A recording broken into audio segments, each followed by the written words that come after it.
안녕하세요, 이동훈입니다. 이 영상을 보실 때는 4월 중순쯤 될 것 같은데요. 4월 초에는 고난 주간과 부활절을 지내면서 말씀으로 예수님을 따라가는 시간들을 가졌습니다. 예수님의 십자가와 부활은 교회를 다니는 우리에게는 매우 특별한 것입니다. 이것은 기독교 신앙의 본질이고 복음의 핵심이 됩니다. 그래서 사도 바울은 오직 그리스도와 그 십자가만 전하기를 원했고 두렵고 떨림으로 매일 그것을 구한다고 했습니다. 그는 자기를 부인하여 날마다 그리스도의 고난과 그 십자가에 동참하여 부활의 능력 얻기를 구했던 겁니다. 바울이 복음을 전한 것은 그가 아는 것으로 한 것이 아니라 그리스도의 믿음으로 복음을 전한 것인데요. 그에게 있어서 십자가와 부활은 과거에 있었던 일도 미래에 일어날 일도 아닌 실제적인 사건이었습니다. 그래서 만약에 그리스도의 부활이 없다면 자신이 전하는 복음은 거짓말이 될 것이고 또한 우리가 가진 믿음도 헛된 것이라고 말합니다. 바울은 그리스도를 만난 후에 자신이 가진 모든 것이 헛된 것임을 깨닫고 그리스도 안에 거하여 복음의 제사장 직분을 감당했습니다. 지금 우리에게도 이런 믿음과 순종이 필요한 것이죠. 그리스도의 부활을 단순히 역사적인 사실로 믿는 것도 중요하겠지만 지금 부활의 삶을 영위하고 있는가가 더 중요할 겁니다.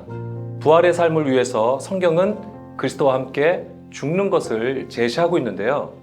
그래서 예수님은 자기를 부인하고 자기 십자가를 지고 나를 따르라고 하셨던 겁니다. 예수님이 무슨 교관이 되셔서 명령하신 게 아닙니다. 예수님의 말씀을 듣고 따르는 자들과 함께 동행하시기 위해서 우리를 초대하신 겁니다. 예수님은 우리에게 첫 열매가 되어 주셨습니다. 이것이 오늘 나눔의 주제입니다. 이번 고난 주간에 묵상했던 말씀 중에 예수님이 열매 없는 무화과 나무를 저주하시는 내용이 있었는데요. 이것과 연결해서 예수님께서 첫 열매가 되신 것과 또한 우리가 그 첫 열매가 되는 것이 무엇인지를 살펴보겠습니다. 마가복음에서는 열매 없는 무화과 나무를 저주하시는 것과 강도의 소굴이 된 성전을 책망하시는 내용을 번갈아 가면서 기록하고 있습니다. 이 두 개의 이야기는 서로 다른 그림을 보여주고 있는데요. 사실은 같은 교훈을 제시하고 있습니다. 여기서는 잎만 무성하고 열매가 없는 무화과 나무를 저주하신 것과 관련해서 내용을 이어가겠습니다. 예수님은 유월절에 맞춰 예루살렘 성으로 들어가셨고 거기서 열매 없는 무화과 나무를 보시고 저주하시게 됩니다. 그리고 그 나무는 예수님의 말씀대로 그 뿌리째 말라버리게 되죠. 예수님은 왜 무화과 나무를 저주하셨을까요? 마가복음 11장 14절을 보면 열매 맺지 못한 것을 저주하신 것으로 보입니다. 열매 없는 무화과 나무는 패역한 이스라엘의 영적 상태를 보여준다고 할 수 있는 거죠. 하나님의 성전을 강도의 소굴로 만든 것도 같은 맥락으로 이해할 수 있습니다. 예레미야 8장 13절을 보면 하나님의 뜻을 떠나 가증한 일을 행하며 자기 뜻대로 하여 열매 없는 이스라엘을 심판하는 말씀이 됩니다. 하나님은 이스라엘을 이방의 빛으로 세우셨죠. 그렇지만 그들은 오히려 이방을 원수로 대하고 하나님의 뜻을 거스려 패역한 백성이 되었던 겁니다. 그러나 하나님의 은혜가 정말 큰데요. 하나님은 그 패역한 그들을 품으시게 됩니다. 바울이 깨달은 것처럼 패역한 백성을 버리지 않으신다는 거죠. 하나님은 우리의 연약함을 잘 아시기 때문에 예수님을 화목제물로 세우셔서 우리 죄를 용서하시게 됩니다. 그리고 우리 안에 부활의 능력이 나타나기를 인내하여 기다리십니다. 그런데요, 우리를 사랑하셔서 자신의 생명까지 기꺼이 주신 예수님은 잎만 무성하고 열매가 없는 무화과 나무를 저주하셨습니다. 여기서 우리가 주목해야 할 부분이 있는데요. 바로 무화과의 때가 아니라는 겁니다. 예수님이 예루살렘으로 들어가실 때가 바로 유월절인데요. 우리로 치면 3, 4월 정도가 됩니다. 그런데 이때는 무화과의 때가 아니라는 거죠.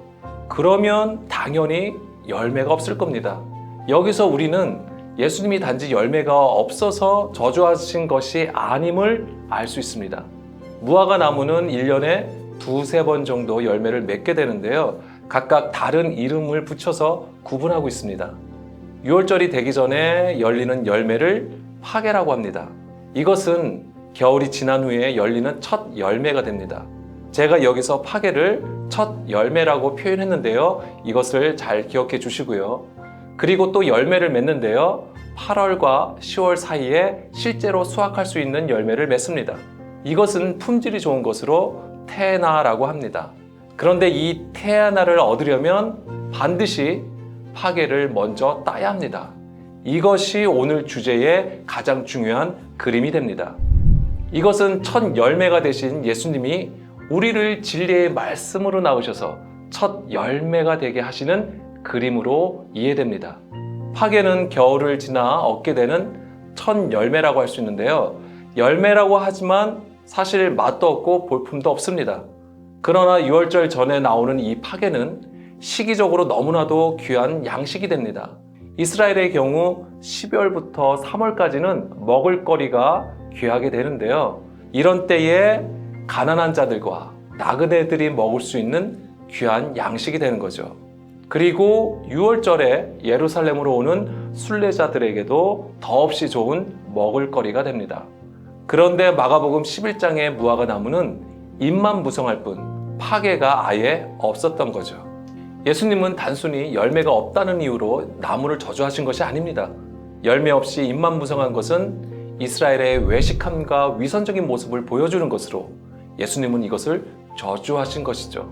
무화과 나무의 잎과 관련해서 좀 더 나눠보겠습니다. 창세기 3장에서 무화과 나무가 처음 나오는데요. 뱀의 미혹을 받고 범죄한 아담과 하와가 자기들의 수치를 가리기 위해서 치마로 삼은 것이 바로 무화과 나무 잎입니다. 이것은 하나님이 지어주신 가죽옷과 대비를 이루고 있는데요. 무화과 나뭇잎으로 치마를 삼은 것은 스스로 열심을 내고 수고하려는 육신에 속한 의지가 된다면 하나님께서 입혀주신 가죽옷은 예수님을 대속물로 주셔서 우리를 죄로부터 구원하시려는 하나님의 사랑을 보여주신 겁니다. 무화과 나무 잎은 시들고 말라서 없어지겠지만 하나님께서 지어주신 가죽옷은 영원한 것을 의미합니다. 이것은 우리 스스로가 입을 수 있는 것이 아닌 것을 가르쳐 줍니다. 다시 오실 신랑 예수님을 맞기 위한 신부의 단장도 마찬가지입니다. 우리는 요한계시록 19장에서 신부가 단장하는 것을 볼 수 있는데요. 그러나 신부의 빛나고 깨끗한 세마포 옷도 하나님께서 허락하셔야 입게 된다는 겁니다. 하나님은 우리의 무엇을 보시고 허락하실까요? 큰 환난을 이기고 어린 양의 피에 그 옷을 씻어 희게 된 것으로 허락하시는 겁니다. 모든 사람이 죄를 범함으로 하나님의 영광에 이르지 못하는 처지가 되었습니다. 그러나 그리스도 예수 안에 있는 구속하심을 통해서 하나님의 은혜로 값없이 의롭게 되는 겁니다. 따라서 무화과 나무 잎으로 치마를 삼은 것은 하나님의 은혜를 모르고 스스로 하나님의 의를 구하려는 우리의 어리석음을 보여주는 겁니다. 강도의 소굴이 된 성전을 책망하시는 것도 마찬가지인데요. 만민이 기도하는 집으로 지어졌지만 중간에 막힌 담을 세워서 하나님의 뜻을 거스르는 율법 조문으로 치마를 삼아 입게 했던 겁니다. 예수님께서 무화과 나무를 저주하신 것은 사람의 것으로 수고하고 무거운 짐을 지워 하나님의 은혜를 깨닫지 못하게 하는 외식함과 가증한 일을 심판하신 겁니다. 다시 파게와 테에나로 돌아가서 계속 이어가겠습니다. 이 두 열매를 통해서 첫 열매가 무엇인지를 알아볼 건데요. 파게는 겨울을 지나 유월절 전에 나오는 첫 열매가 된다고 했습니다. 볼품도 없고 맛도 없는 것이지만 가난한 자들과 객들 그리고 순례자들에게 귀한 양식이 된다고 했습니다. 이 파게를 따줘야만 좋은 열매가 나온다고 했는데요. 테에나입니다. 이것 또한 성경적으로는 첫 열매가 되는 것입니다. 고린도전서 15장에서는 그리스도께서 죽은 자 가운데서 살아나셔서 잠든 자들의 첫 열매가 되셨다고 했습니다. 우리는 첫 열매라고 하면 순차적으로 첫 번째라고 생각을 하는데요. 그러나 성경에서 그 첫 열매라는 것은 하나님께서 받으신다는 의미가 더 큽니다. 고린도전서 16장 15절에서 바울은 스데바나의 집을 아가야의 첫 열매가 된다고 했는데요. 스데바나가 그 지방에서 복음을 먼저 듣고 처음으로 그리스도를 영접한 최초의 신자일 수도 있습니다. 물론 그런 것도 첫 열매라고 할 수 있겠죠. 그러나 성경을 보면 처음 난 자라고 해서 다 장자가 되는 것은 아니었습니다. 성경은 언약 안에 있는 자들을 하나님의 아들들로 세우시는 것을 보여줍니다.